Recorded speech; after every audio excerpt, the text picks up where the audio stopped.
Bienvenue à notre édition de ce jour. Nous allons nous entretenir sur le thème L'Éternel est avec toi.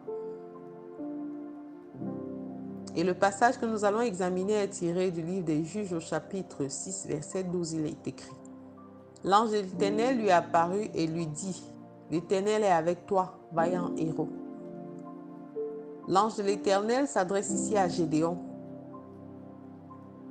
qui est un enfant de la tribu d'Israël, qui subissait au moment où l'ange de l'Éternel lui a apparu l'oppression de Madian.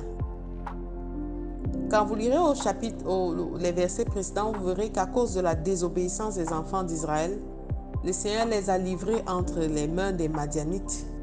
Et la main de Madian fut puissante contre Israël. L'oppression était sans pareil. Israël n'arrivait pas à se réjouir des fruits de sa production. Et il fallait tout donner, ou la meilleure partie de sa production, à Madian. C'était une période de trouble. Et c'était la punition du Seigneur. Mais regardez comment le Seigneur se comporte. L'ange de l'Éternel est venu dire à Gédéon: L'Éternel est avec toi, vaillant héros. Alors toi qui m'écoutes ce matin, sache que Dieu ne vient pas parler ou réconforter ceux qui sont déjà à l'aise. Jésus-Christ a dit dans sa parole qu'il ne vient pas pour les gens qui sont bien portants, mais il vient pour les malades. L'oppression avait été voulue par Dieu à cause de la désobéissance. Mais ce n'est pas parce que tu as désobéi, ce n'est pas parce qu'à cause de ton péché, tu as ouvert la porte au diable que le Seigneur t'a tourné le dos. Non. Dieu est avec toi. L'Éternel est avec toi. Quel que soit ce que tu as fait par le passé, quel que soit ce que tu as commis par le passé, quels que soient les bavardages ou les compromissions dans lesquelles tu t'es retrouvé par le passé, sache que Dieu est avec toi. Et avec Christ, les choses anciennes sont passées. Nous sommes de nouvelles créatures. Si c'était la culpabilité, bien-aimé, commence à lâcher prise.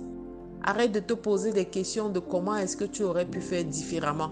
Si tu es là aujourd'hui, c'est parce qu'il n'y avait pas une autre manière de faire et que tu ne peux rien arranger dans le passé. Par contre, tu peux construire un futur glorieux, tout comme Gédéon, et nous le verrons dans nos prochaines éditions. L'Éternel est avec toi. Et il vient aujourd'hui au travers de ma voix te dire qu'il est avec toi dans les souffrances, dans les difficultés.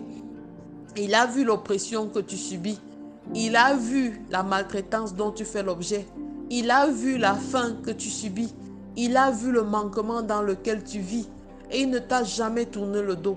Il est là avec toi. Il est là, il te regarde. Il veut voir si toi, de ton côté, tu as réalisé qu'il est là et qu'il est disposé à faire des choses. Alors, comme Gédéon, aujourd'hui, l'ange de l'Éternel passe par ma voix et te dit, pour te dire, vaillant héros, l'Éternel est avec toi. L'Éternel veut que tu regardes à lui, car il est le rémunérateur de tous ceux qui le cherchent. Quel que soit ce qui s'est passé avant, les choses anciennes sont passées. Tourne tes regards vers le Seigneur, car vers lui seul viendra ta récompense. Charge-toi de la foi, car il est impossible de plaire à Dieu sans la foi. Elle est cette ferme assurance des choses qu'on espère et cette démonstration de celles qu'on ne voit pas.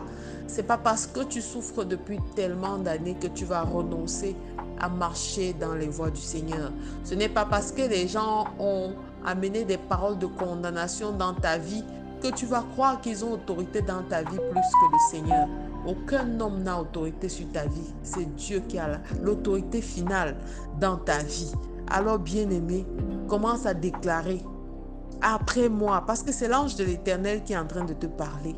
L'Éternel est avec toi. Vaillant héros, l'Éternel est avec toi dans la situation que tu vis. L'Éternel est avec toi dans la souffrance que tu connais. L'Éternel est avec toi dans le manquement que tu ressens. Dans ce vide, tu n'es pas seul. Tu n'as jamais été seul. Tu as souvent eu l'impression que tout le monde t'a abandonné. Mais il dit dans sa parole que même lorsqu'une mère qui a conçu son enfant l'abandonnerait, lui, il ne l'abandonnera pas parce que vous êtes gravé dans le creux de ses mains. Alléluia. Quelle promesse. C'est ça la bonne nouvelle que j'avais pour toi ce matin. Et je te prie de faire cette prière avec moi. Père éternel, Je te rends grâce parce que tu as toujours été avec moi. Je sais aujourd'hui qu'aucune adversité ne sera plus forte que ce que tu as mis en moi et que je triompherai. Béni sois-tu, Père éternel. Je ne veux pas que tu m'abandonnes, Seigneur. Donne-moi de continuer à persévérer dans la foi dans tous les combats qui se présentent à moi. Je veux glorifier ton nom au travers de chaque victoire.